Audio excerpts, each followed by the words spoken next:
Halo guys, kembali lagi di channel review film bagus. Apa kabar kalian semua? Semoga sehat selalu ya. Pada kesempatan kali ini, aku akan melanjutkan Alchemy of Souls episode 7. Buat kalian yang baru saja menemukan channel ini, episode sebelumnya ada di playlist ya guys. Yuk kita langsung saja bahas alurnya.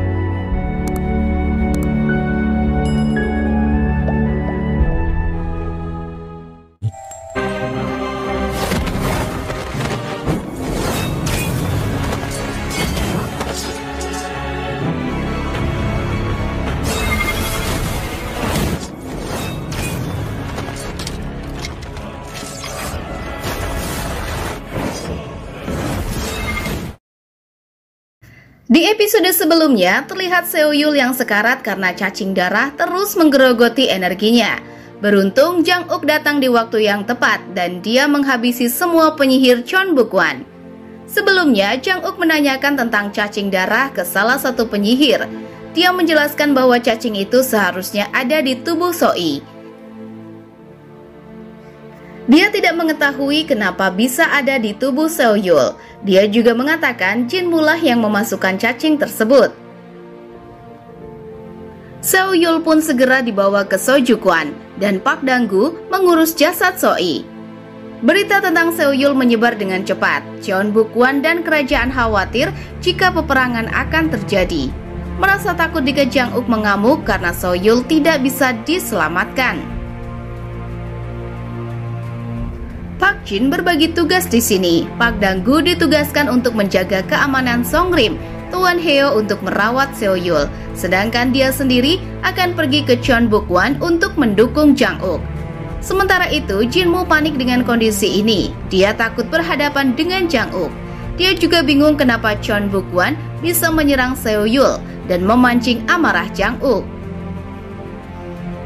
Jang-uk yang emosi langsung mendatangi Cheon Buk-wan. Dia menyerang semua penjaga seorang diri, dan itu sangat mudah baginya.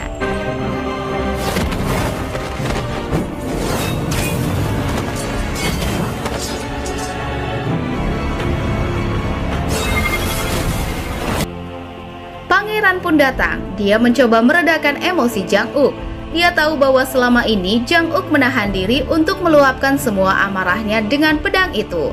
Dan dia tidak ingin melakukan hal yang selama ini dia pertahankan. Tak lama kemudian, Park Jin dan para penyihir Songrim datang. Park Jin mengatakan bahwa Songrim akan mendukung penuh keputusan Jang-uk. Park Jin berharap dapat mengambil keputusan dengan bijaksana. Jang-uk terdiam untuk sesaat. Dia tidak ingin ceroboh dalam mengambil keputusan. Dia mencoba menahan amarahnya yang memuncak. Karena sedikit kesalahan saja, perang besar akan terjadi. Akhirnya Jang-uk memutuskan untuk menahan diri. Dia meminta pangeran untuk membawa Jinmu ke hadapannya.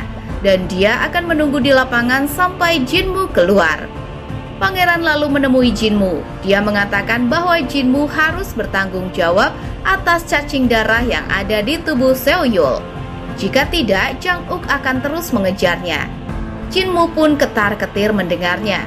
Dia bingung karena dia tidak tahu mengapa cacing darah itu ada di tubuh Seoyul. Terlebih, dia juga tidak tahu bagaimana cara mengeluarkan cacing tersebut. Jinmu lalu mengadakan pertemuan umum. Dia berharap para penyihir senior dapat melindunginya. Tanpa disangka, semua penyihir di situ tidak ingin membantunya. Mereka takut dengan kekuatan pertahanan Seo dan tentunya kekuatan Jang-uk. Terlebih sekarang Songrim mendukung penuh keputusan Jang-uk. Mereka menyarankan Jinmu untuk memohon ampun kepada Jang-uk dan pergi ke Jin Yobun menghadap Wan Jin karena cacing itu berasal dari Jin Yobun. Maka Puan Jin pasti mengetahui cara untuk mengeluarkannya.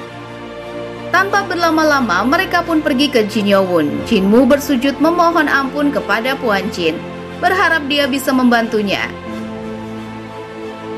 Mereka pun menghadap raja. Raja memerintahkan Jinmu dan Puan Jin untuk menyelesaikan masalah ini bagaimanapun caranya, bahkan jika harus mengorbankan nyawa mereka.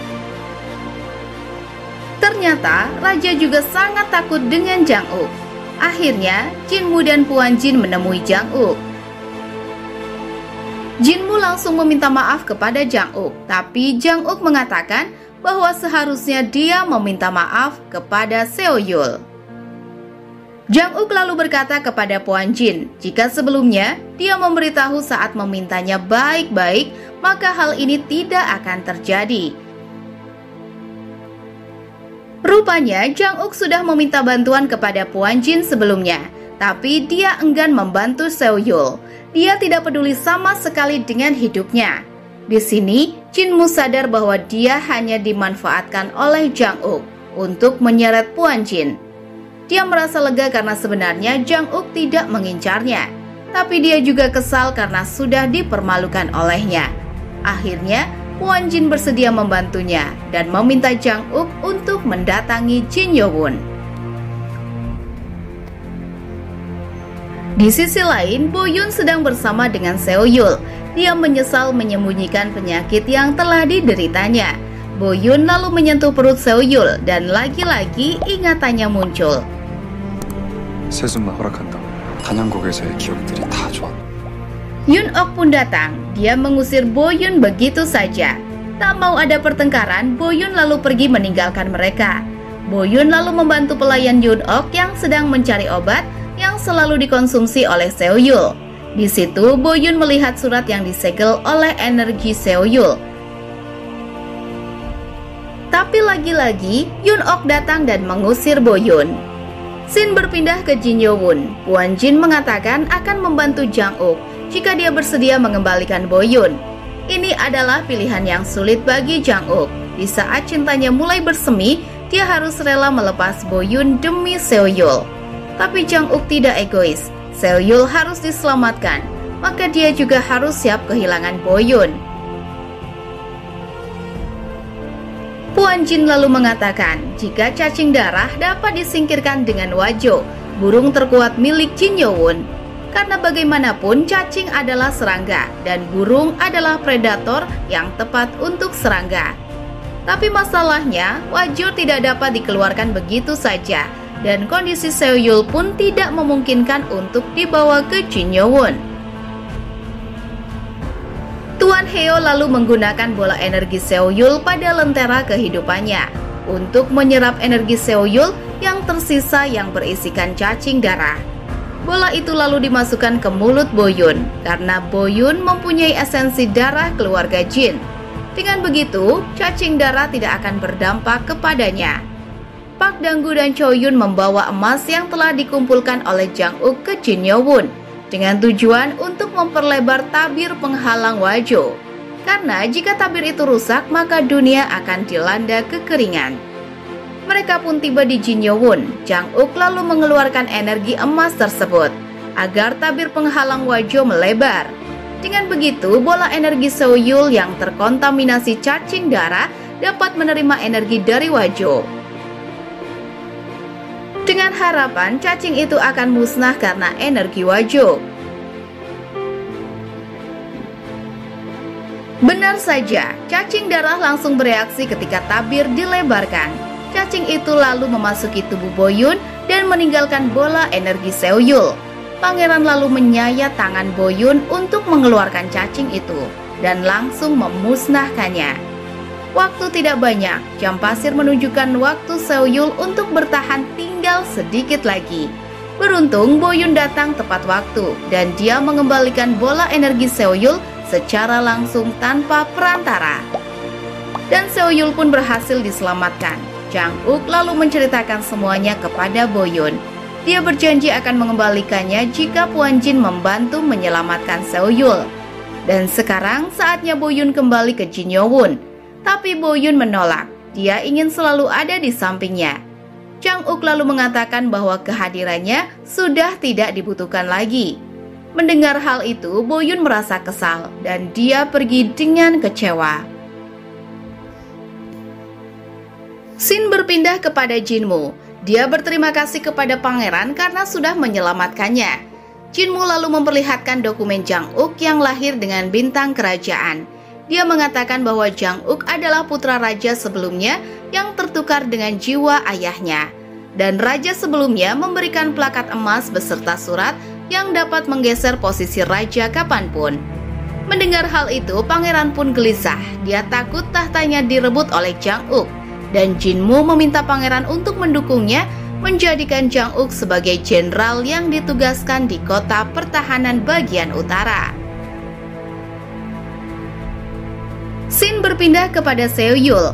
Dia siuman setelah 3 hari dalam kondisi koma. Guru Lee lalu datang menemuinya, dan selama Seoyul sekarat, dialah yang merawatnya. Boyun lalu memperkenalkan Guru Lee dan mengatakan bahwa dia yang merawatnya selama 3 tahun dulu. Mendengar hal itu, Seoyul berniat menyelidiki Boyun melalui Guru Lee. Mereka pun berbincang. Seoyul dengan terang-terangan bertanya tentang Boyun kepada Guru Lee. Mendengar hal itu, Guru Lee tidak terkejut. Wajar saja jika Seoyul curiga karena dia mengenali wajah Naksu dulu. Guru Lee lalu berpesan kepada Seoyul untuk merahasiakannya, karena nanti jiwa Naksu pun akan lenyap. Guru Lee menjelaskan bahwa di tubuh itu memiliki 2 jiwa, dan jika pemilik tubuh itu bangun, jiwa Naksu saat ini akan lenyap, dan Boyun akan kembali seutuhnya. Rupanya sejak dulu Boyunlah yang menjebak jiwa Naksu di tubuhnya, dan perlahan Naksu pun akan menghilang. Di sisi lain, terlihat Yoon Ok sedang membaca surat yang disegel oleh Seoyul. Ternyata isi surat itu adalah informasi mengenai Naksu, dan sekarang Yoon Ok sudah mengetahui bahwa Boyun adalah Naksu. Mereka akhirnya bertemu di Jeonjingjak. Boyun teringat bahwa lencananya tertinggal di sana, dan Jang Uk seperti mengetahui jika Boyun akan ke Jeonjingjak. Akhirnya Jang Uk menjelaskan semuanya. Dia sadar Boyun sakit hati karena merasa sudah tidak berguna. Dia lalu mengatakan bahwa sebenarnya Jang Uk ingin menggunakan Boyun untuk mengeluarkan batu es pada tubuhnya. Dan jika itu terjadi, maka dia akan mati. Dulu Jang Uk berpikir lebih baik mati dengan damai daripada harus hidup dengan luka yang terus menggores hati. Tapi kini Boyun perlahan menghiasi hidupnya yang sepi. Dia juga menjelaskan alasan menemuinya karena lentera Jin Yo-won. Lentera itu mati dengan sendirinya. Ketika lentera itu menyala, dia berpikir harus mengembalikan Boyun. Tapi ketika lentera itu padam, dia mulai menggila dan merindukannya. Mendengar hal itu, Boyun pun langsung meniup Jang Uk, bermaksud untuk memadamkan lenteranya. Dan mereka pun menyalakan lentera bersama. Dan film pun selesai. Oke guys, itu dia alur cerita film Alchemy of Souls episode 7. Terima kasih sudah setia menonton. Nantikan episode selanjutnya di channel ini ya guys. Aku admin channel review film bagus, mohon undur diri. See you next video.